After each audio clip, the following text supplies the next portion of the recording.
Your Eminence the Archbishop, our stalwarts Auntie Sophie, Sisulu, Joan Farbs, the Business Council members here, our distinguished members of the Diplomatic Corps, representatives of various foundations, and the HIP community.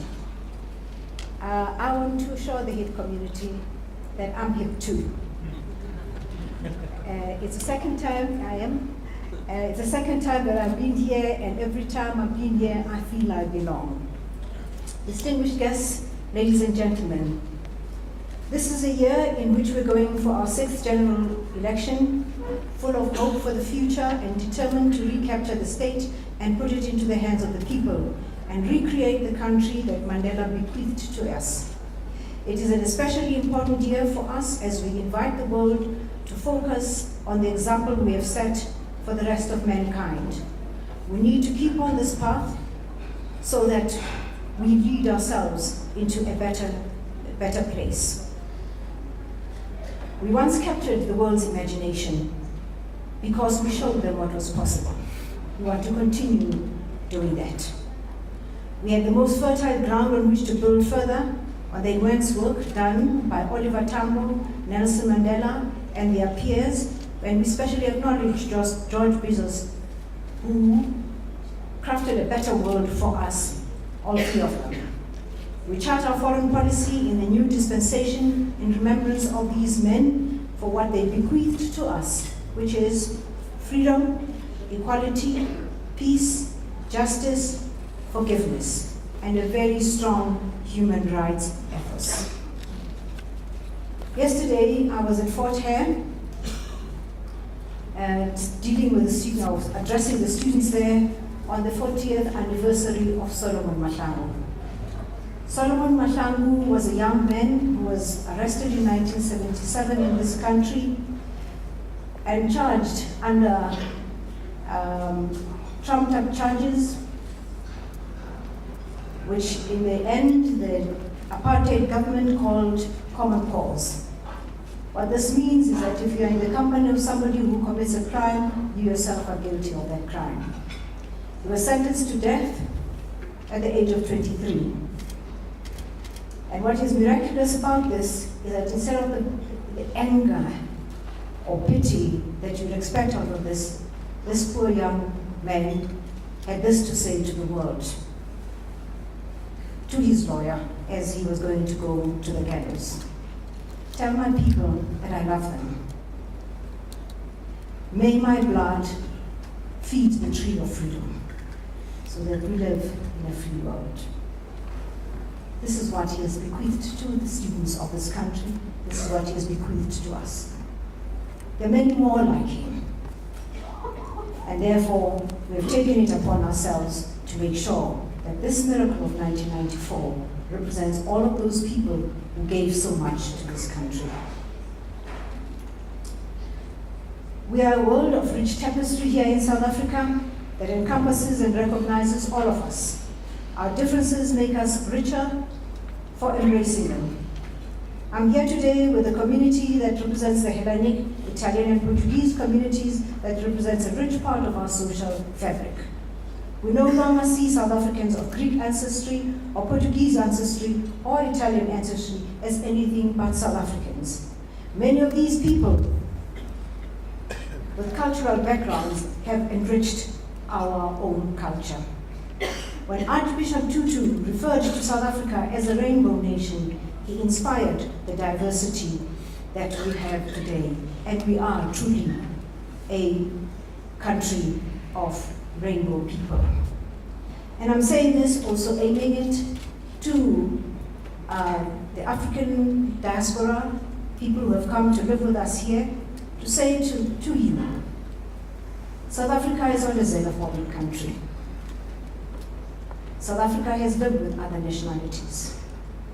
What we see playing itself out from time to time is pure criminality. But it does not mean that we have not had xenophobic problems. But I'm glad that we have some of our African diplomats here so that this message goes through to them. South Africans are not a xenophobic people, and we will continue preaching that message until South Africans themselves understand that that is what they have to live up to.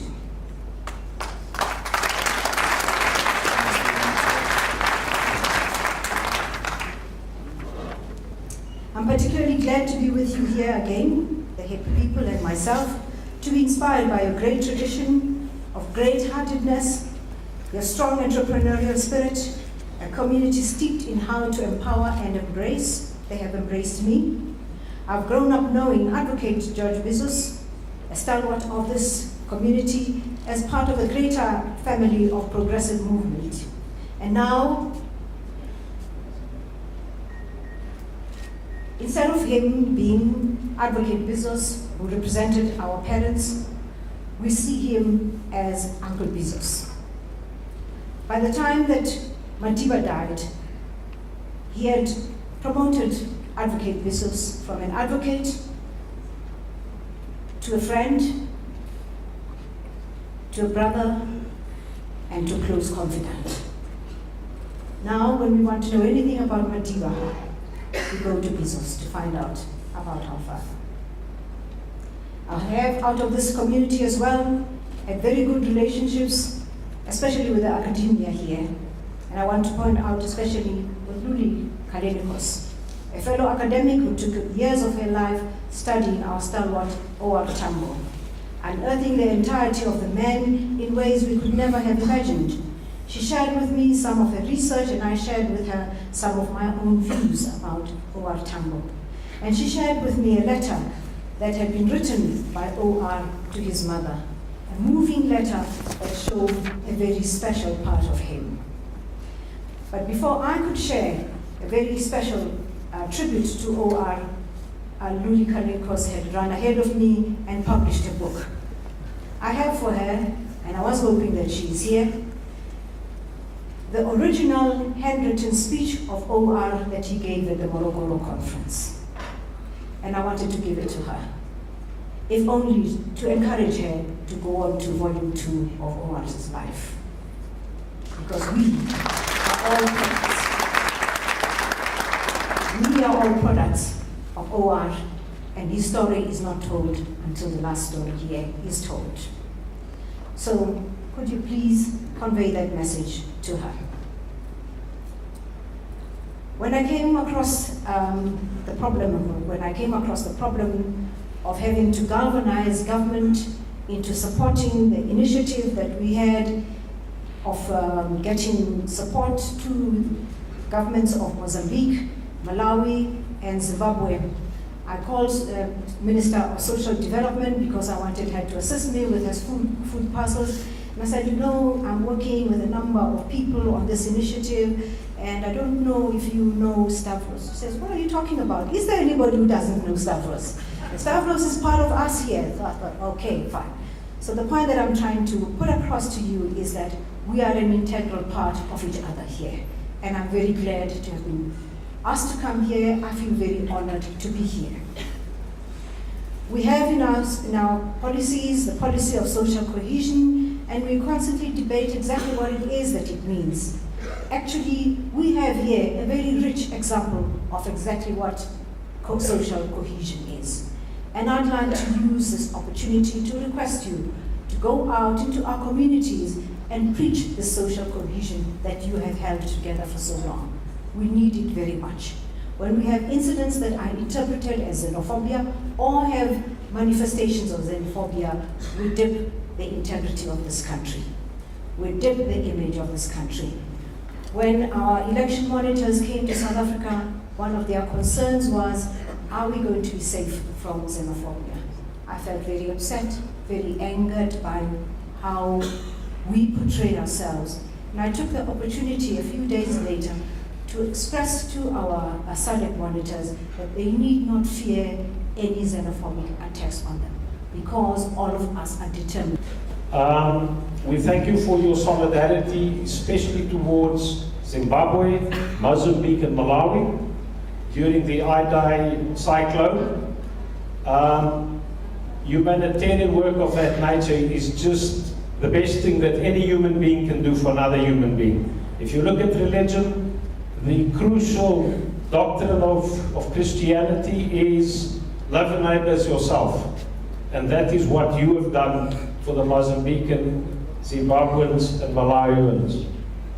Even the Muslims have a similar setup. They have the zakat, which is a form of tax, which is used for charity.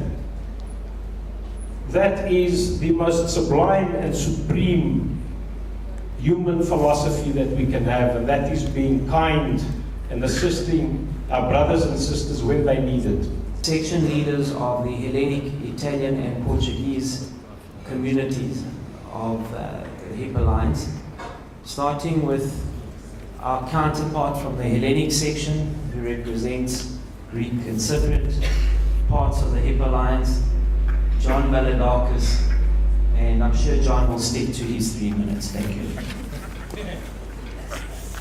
Thank you so much. Honourable Minister, just a quick note on the humanitarian disaster that affected our neighbouring countries, and just a special mention to our Sahiti school, and to let you know that we heeded your call as a Hellenic community, and that the school went ahead and collected foodstuffs and money, which we used to buy more foodstuffs, and we put it all on pallets, and then we put it onto a truck, and we then put it onto a plane, which was, so everything was organized, donations for the truck, donations for the plane, and it's all on its way to Mozambique at this point in time. So I'm really very proud of that community. Another special mention is I'd like to say a very big thank you for letting our countries, our Hellenic countries, Cyprus and our Hellenic Republic, being looked after by a most exceptional person, Her Excellency Beryl Sisulu, who is a real character and we love her, and she's extended such warmth to our communities, and we say thank you to you for putting her in that position. Just generally your support for our Hellenic diplomats and the Hellenic Diplomatic Corps and our embassies and high commissions within South Africa. Thank you so much. A short note to basically say we as the HIP Alliance are here to assist in bridging that massive oceanic gap between the shores of Cyprus, the shores of Greece and South Africa. And please, whatever you need, let us help engage in bridging that gap. So, Minister, we listened to you very carefully that night. We heeded your call for assistance and support for the victims of this humanitarian natural disaster, the crisis of the cyclone. I'm pleased to tell you this evening, and I'd like to call up onto the stage Ndate Jackie Tau from Aspen Pharmacare. So Jackie is my colleague at Aspen, and we've seen 3 disasters unfolding in the space of a short month. 2 have hit Mozambique, Malawi, Zimbabwe, and 1 has affected our very own province, KwaZulu-Natal. Minister, you've been doing a lot of work around KZN as well, so I'm pleased to tell you on behalf of Aspen Pharmacare this evening, we will be donating 250,000 Rand to our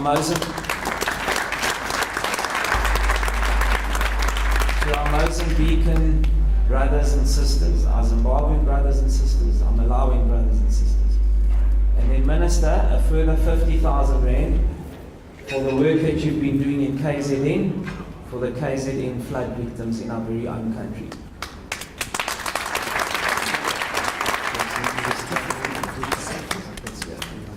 So, no, stay. Okay. So, Minister, because of your call, if you hadn't made these calls, this would not be happening. And the reason we're announcing it tonight, because we could have announced this 2 weeks ago, is that we want to use this to spur further momentum, to reining up further support, because the humanitarian crisis is far from over. In fact, it's only unfolding before our very eyes. And we need to respond, we need to answer the call for action, and we will do so, and hopefully this donation. The Chinese ambassador raised nearly R1 million, okay? generally through the local Chinese community. So you 700,000 less what John has donated. So we're going to add all of this up, Ambassador. And we're going to meet you in a month's time. And we're going to make sure we've matched rand for rand. Okay. And I think one of the other ambassadors wants to match the million rand, I think. So can you be upstanding for... $1 million from United Arab Emirates. Fantastic. Are there any other bidders? It wasn't an intention to turn into an auction. But Ambassador, it's deeply appreciated, and it says a lot for the relationship that we have in South Africa and the UAE. Thanks very much.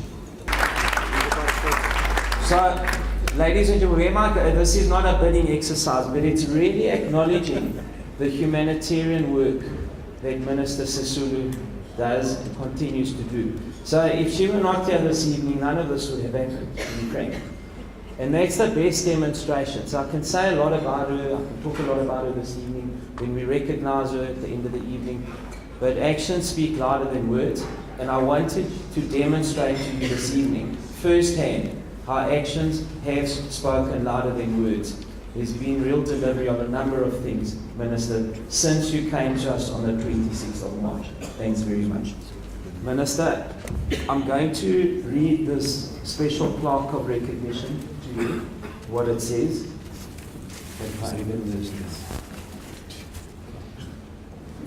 It's called the Hippolyne's Humanity and Social Cohesion Award, presented to yourself in gratitude and recognition of your dedicated service to improving the lives of the most vulnerable in society, and that includes all society. Hellenic Italian Portuguese Alliance, 3 May 2019. Minister, thanks very much.